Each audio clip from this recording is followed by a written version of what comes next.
Assalamualaikum warahmatullahi wabarakatuh. Allahu Akbar, Allahu Akbar, Allahu Akbar, Allahu Akbar, Allahu Akbar, Allahu Akbar, Allahu Akbar, Allahu Akbar, Allahu Akbar. La ilaha illallah wallahu akbar. Allahu akbar walillahil hamd. Allahu akbar kabira walhamdulillahi katsira wa subhanallahi bukratan wa asila. La ilaha illallah wahdah sadaqa wa'dah wa nasara 'abdah wa 'azza jundahu wa hazamal ahzaba wahdah. La ilaha illallah wa la na'budu illa iyyah mukhlishina lahuddin walau karihal kafirun. La ilaha illallah wallahu akbar. Allahu akbar walillahil hamd. Alhamdulillah, alhamdulillahilladzi ja'ala siyama ramadana rahmatan wa maghfirah wa itqan wa ridaan lil muttaqin. Wassalatu wassalamu ala sayyidina Muhammadin sayyidil mursalin wa ala alihi wa ashabihi wa tabi'in wa tabi'it tabi'in lahum bi ihsanin ila yaumiddin. Asyhadu an la ilaha illallah wahdahu la syarika lah al-malikul haqqul mubin wa asyhadu anna sayyidana Muhammadan abduhu wa rasuluhu rahmatan lil alamin. Amma ba'du, faya ayyuhal hadirun ittaqullaha haqqa tuqatih wa la tamutunna illa wa antum muslimun. A'udzu billahi minasy syaithanir rajim. Bismillahirrahmanirrahim. Ya ayyuhalladzina amanu kutiba alaikumus syiyam kama kutiba 'alal ladzina min qablikum la'allakum tattaqun. Shadaqallahul azim. Allahu akbar, Allahu akbar, Allahu akbar walillahil hamd. Hadirin rahimakumullah. Alhamdulillah wa syukru ala ni'amillah. Muji syukur ke Allah subhanahu wa ta'ala. Urang sadaya masih dipaparinan kapercantenan panjang yuswa. Dugi ka wangkid kiwari, dugi ka urang tepang sareng kaping hiji Syawal. Tutas urang sosonoan sareng rajana sasih anu paling mulia buktosna sasih Ramadan.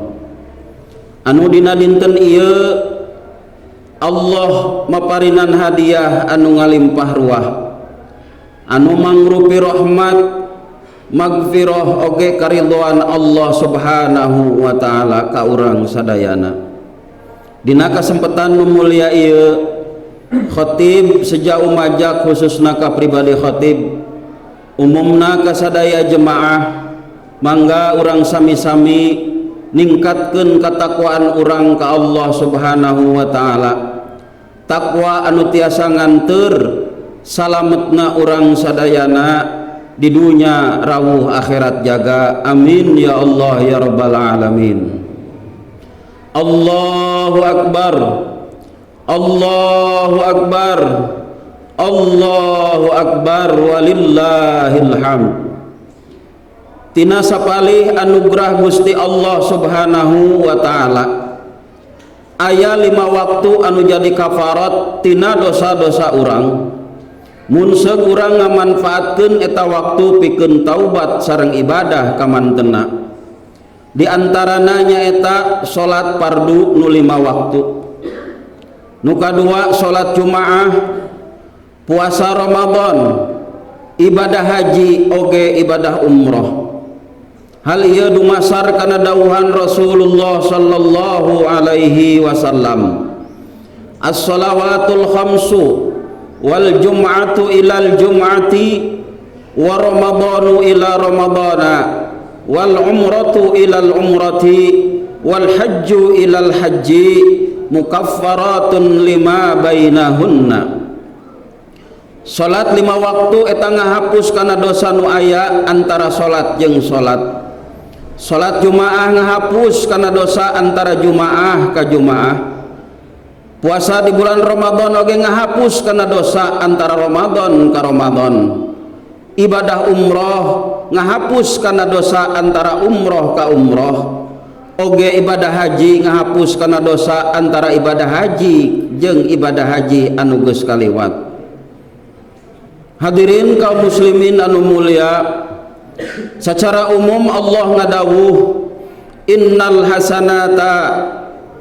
hasanati yudhibnas sayyiat. Saestuna anu pirang-pirang amal anu alus eta bakal mupus kana pirang-pirang amal kagorengan.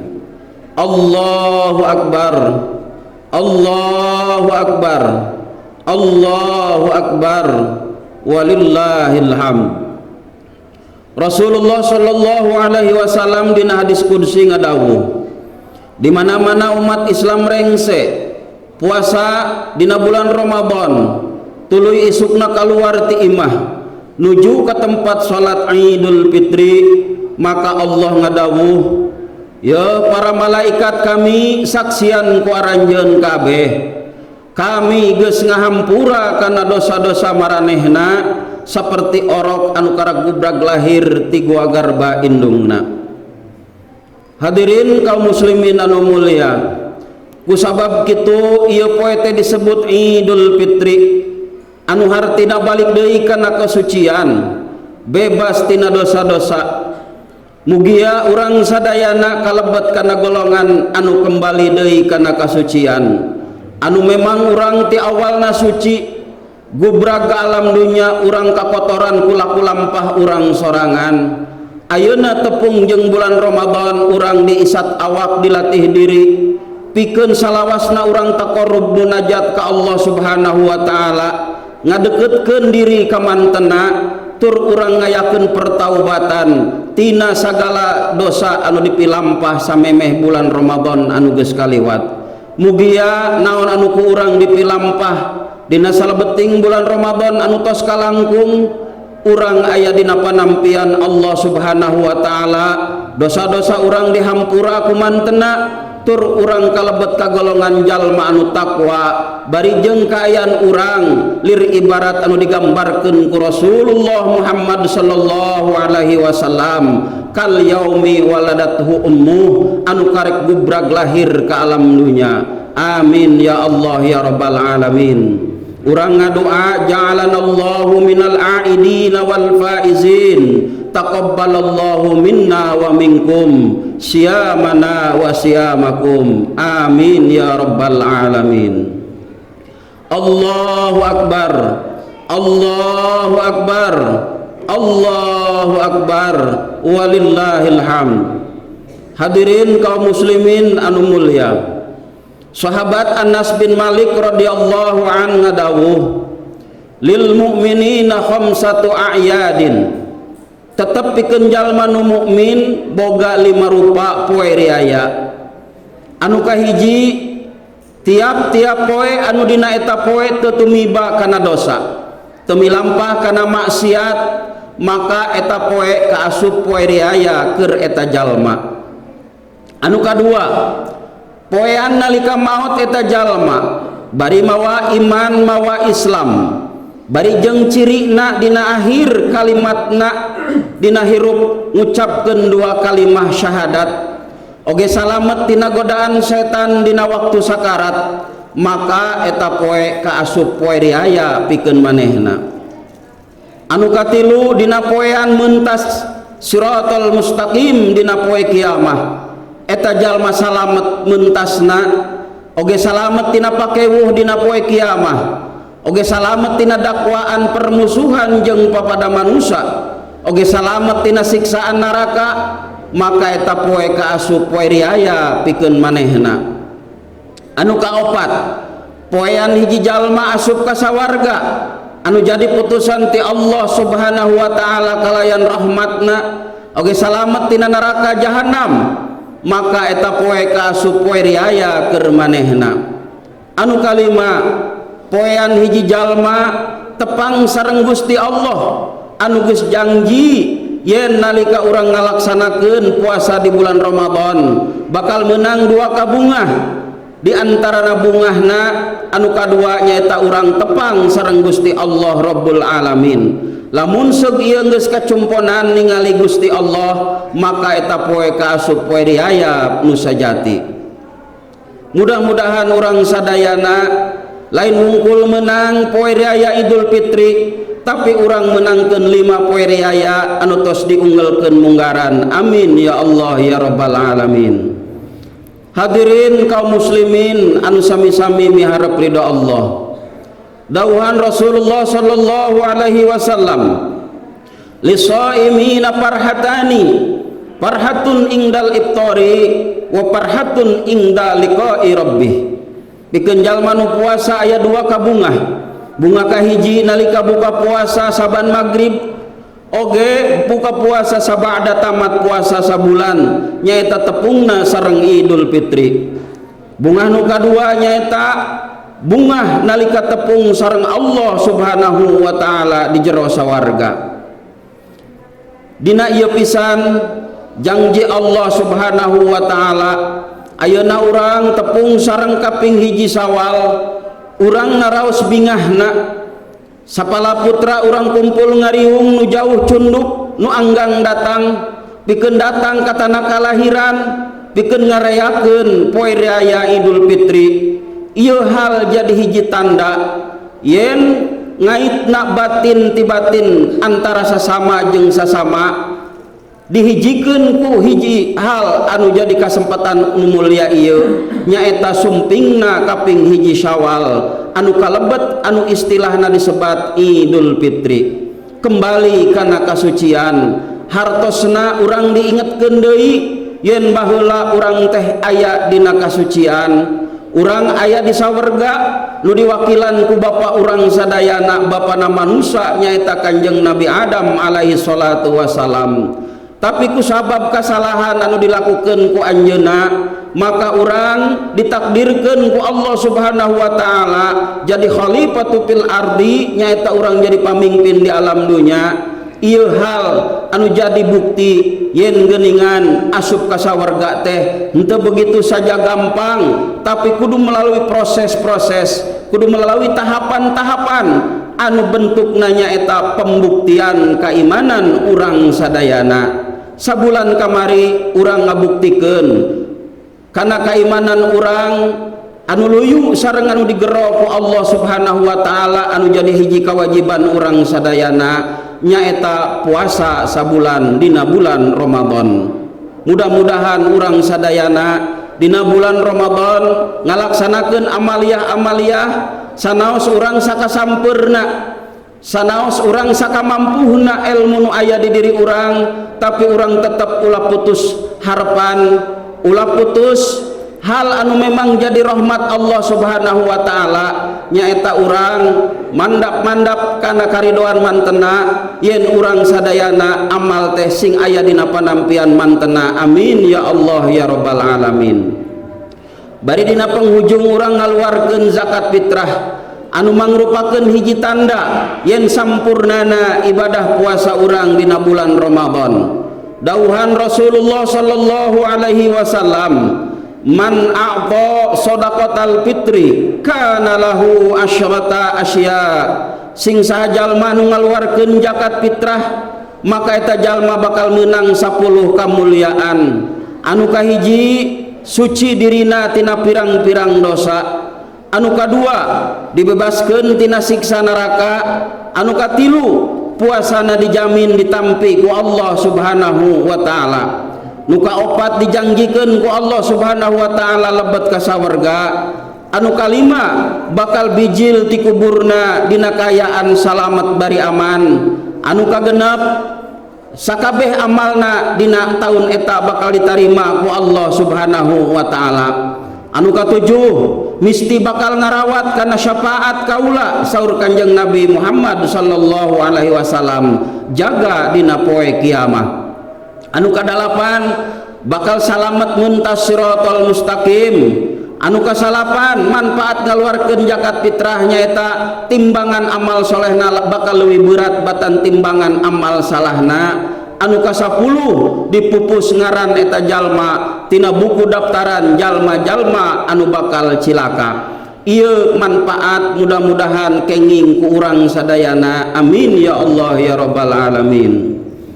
Allahu akbar, Allahu akbar, Allahu akbar, walillahil hamd.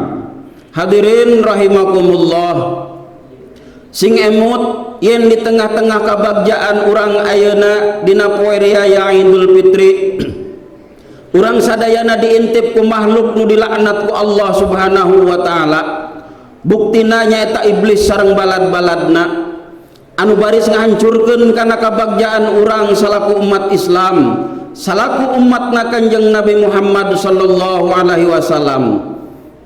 Luyu sareng dawuhan Kanjeng Nabi sallallahu alaihi wasallam, inna iblisa alaihi la'natu yusihu fi kulli idin. Saestuna iblis anu dilaknat ku Allah sok ngajerit maratan langit ngoceak maratan jagat dina tiap poe Idul Fitri. Tuluy balad-baladna nyaeta setan kumpul nanyakeun aya naon. Iblis salaku pamingpinna bakal ngajawab, yen dina poe ieu Allah maparinan panghampura ka ieu umatna Muhammad. Jadi maraneh kudu nyieun ieu umat sina ngalajur deui hawa nafsu, ngumbar deui kahayang ku pesta pora diantarana pesta miras jeung sabajabana kamaksiatan kudu dimunculkeun deui sehingga Allah mikangewa deui ka maranehanana. Naon anu dilakukeun salila bulan Ramadan kudu dirusak deui ku urang, kudu digoda deui maranehna sing balik deui milu ka urang bari nurut. Ieu hal anu dijeritkeun anu diparentahkeun ku iblis ka balad-baladna. Ieu hal oge kudu jadi kawaspadaan urang sadayana. Urang kudu hati-hati ulah ngalajur hawa nafsu ngumbar kahayang ngayakeun acara-acara dina tepung jeung poe raya Idul Fitri. Sabab Kanjeng Nabi ngawanti-wanti ijtahidu yaumal fitri bis shadaqati wa amalil khairi wal birri minas salati waz zakati wa tasbihi wa tahlili fa innahul yaum alladzi yaghfirullahu fi dzunubakum wa yastajibu du'aakum wa yanduru ilaikum birrahmah. Masing saestu aranjeun kabeh ngalakonan amal soleh dina poe Idul Fitri ku cara sedekah sareng amal-amal nu aralus saperti salat, zakat, anu fardu oge nu sunahna, seureurkeun maca takbir, tasbih, tahlil. Karena saestuna Idul Fitri teh eta hiji poe anu dina poe eta Allah ngahampura kana dosa-dosa aranjeun, oge ngaijabah kana doa-doa aranjeun, oge Allah mikanyaah ningali aranjeun ku rahmatna. Allahu akbar, Allahu akbar, Allahu akbar, walillahil hamd. Hadirin kaum muslimin anu mulia, peryogi ka uninga yen dosa anu dihampura ku Allah anu memang bentukna urang dosa kamantena pasti bakal dihampurana kusabab urang ngalakonan ibadah puasa dina bulan Ramadan. Ku urang ngalakukeun amaliyah dina bulan Ramadan eta pasti jadi pertanda lamun seuk urang imanan wahtisaban maka aya dina panampian tur amal-amal urang ditampi bari dosa-dosa dihampura kumantena. Tapi aya anu kudu ku urang diperhatoskeun nyaeta dosa urang kasasama eta moal wakapupus tetep kudu silih lubarkeun, kudu silih bebaskeun. Kumargi kitu dina kasempatan ieu yeuh urang jadikeun Idul Fitri teh kangge silaturahmi, istihlal istirba sareng istibra. Tegesna urang kudu silih halalkeun, silih ridhokeun bisi aya katuangan leuteun anu teu halal, oge silih lubarkeun dosa jeung keluarga baraya oge tatangga. Sabada kitu urang kada nyiapkeun diri pikeun ningkatkeun deui amal soleh dina bulan Syawal jeung saterusna. Sabab makna bulan Syawal nyaeta undakna amal atanapi ningkatna amal-amalan. Saur Kanjeng Nabi, laisa laid liman labisal jadid walakinnal laid liman ta'atuhu tazid. Idul Fitri teh lain pikeun jalma anu bajuna weuteuh, daharna seubeuh, imahna pageuh, tapi Idul Fitri teh nyaeta pikeun jalma-jalma anu taatna maneuh tur ka Allahna ngeureuyeuh bari giat tur sumanget. Hadirin kaum muslimin anu sami-sami miharep ridha Allah. Idul Fitri ayeuna urang jadikeun kasempatan nyaliksik diri ngomean badan, bilihna urang kamalinaan dina lalampahan. Urang sadar yen urang teh sering ngarempak ugeran Allah anu pamustunganana nyaeta jadi dosa. Rumasakeun diri teh loba milampah laku nu teu uni, lobakeun ngalakokan kasalahan antukna loba laku anu teu saluyu sareng karidoan Allah Subhanahu wa taala, loba lengkah anu teu merenah daremen nincak dina salah. Dosa ka Allah kacida numpukna komo deui dosa ka sasama. Tanpa sadar urang pernah ngarahetkeun manah sasama, tanpa sadar urang pernah nganyerikeun atina ngaguna sika hak-hakna. Ku hal sakitu dina kasempatan ayeuna pisan urang pikeun nyampurnakeun kasucian diri lebet ka Idul Fitri, urang jadikeun ajang silaturahim sakantenan urang sililubarkeun dosa papada urang, malar ilangna gantar kakaitan. Utamakeun silih hampura jeung batur sakasur, batur sasumur, anak, bojo, istri, lajeng urang batur salembur, dulur baraya oge tatangga. Umat nu kacida kada diutamikeun nyaeta ka ibu oge karama urang. Pami masih araya keneh nu lengkep oge nu kantun sabelah, margi urang kada emut tanpa aranjeuna urang moal aya di kieuna. Sukses urang ayeuna ku akibat lantaran aranjeuna. Sasatna ibu nu ngandung bapa nu ngayuga, ibu nu ngandung urang dugi kasalapan sasi lamina. Susah payah dina ngandung teu tibra kulem, da usikna urang nalika dina patuangan. Sabar nganti urang lahir, nalika urang bade dilahirkeun anjeunna adu belajar antara maut sareng hirup di payunan ku anjeunna, tapi tetep anjeunna teger sakuat tanaga malar urang kaluar bari salamet bagja anu diarep-arep. Mangga urang emutan harita urang nalika masih dilebet patuangan, ibu nu ngakandung urang usik musial sejababar medal ke alam dunya. Karasa ku ibu urang rama urang ti buburanjat nyusul indung berang, tetolih poekna peuting, tetolih kana kaayaan.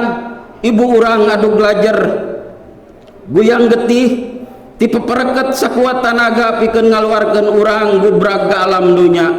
Kanyeri ditahan kesang badag ngaragajag lembut, kesang badag lembut masuhan sakujur salirana.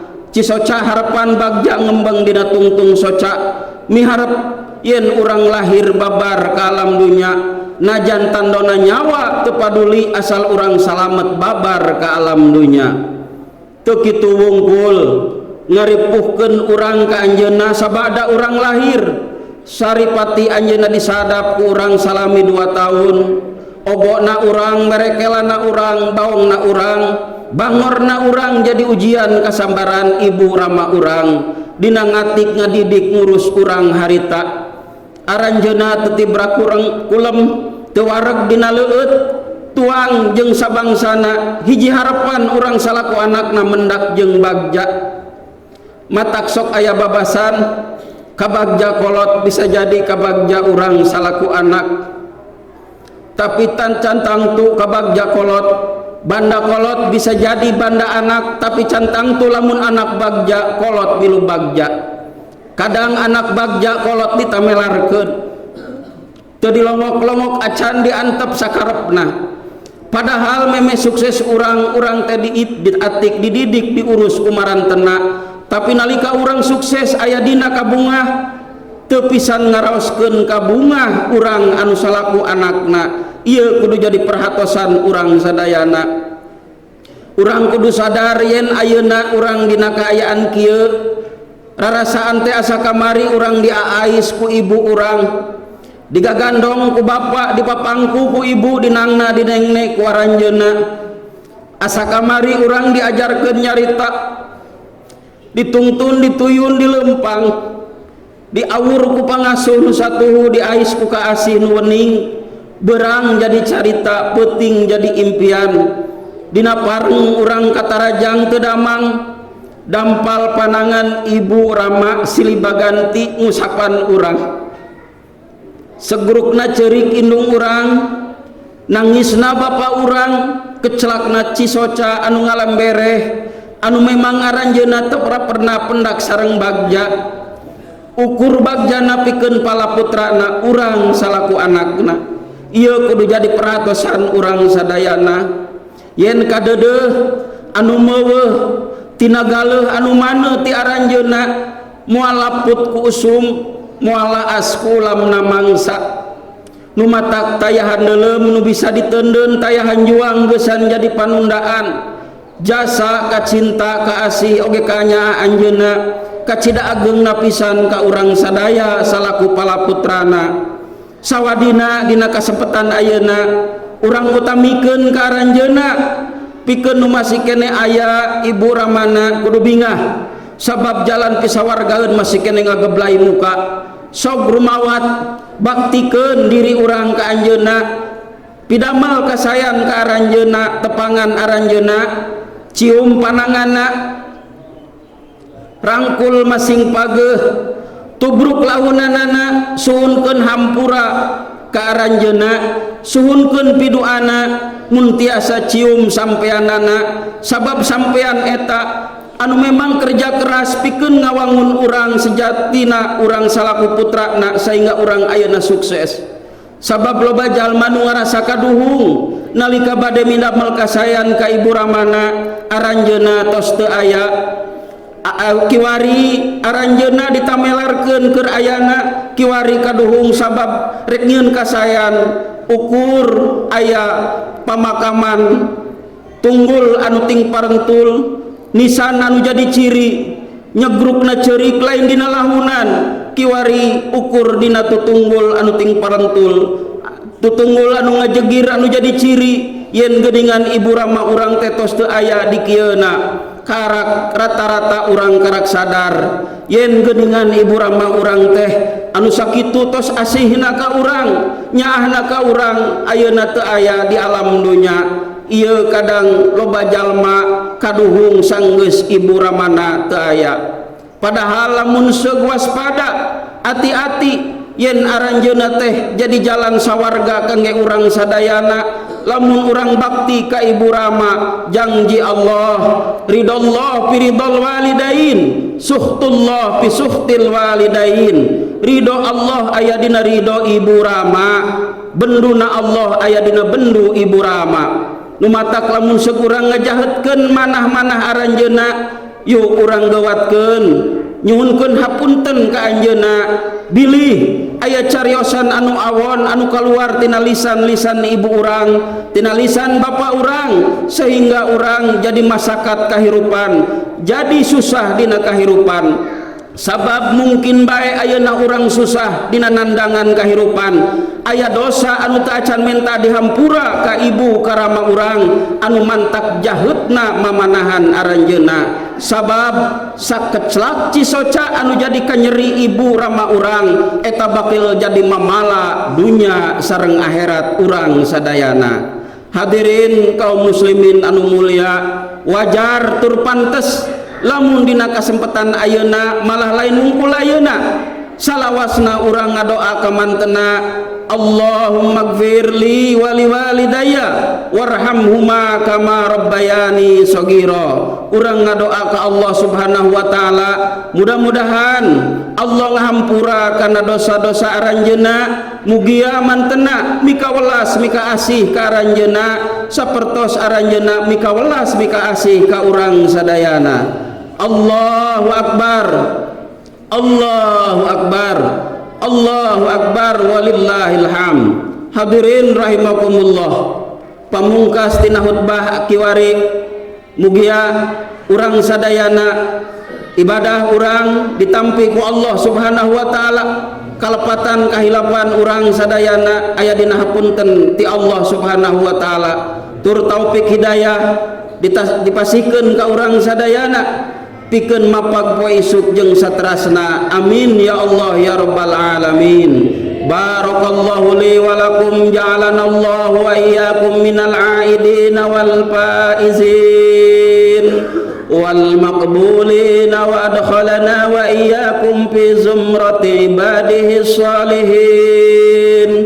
Wa qulu qawli hadza wastaghfiru li wa lakum wa lisairil muslimina wal muslimat fastaghfiruhu innahu huwal ghafurur rahim.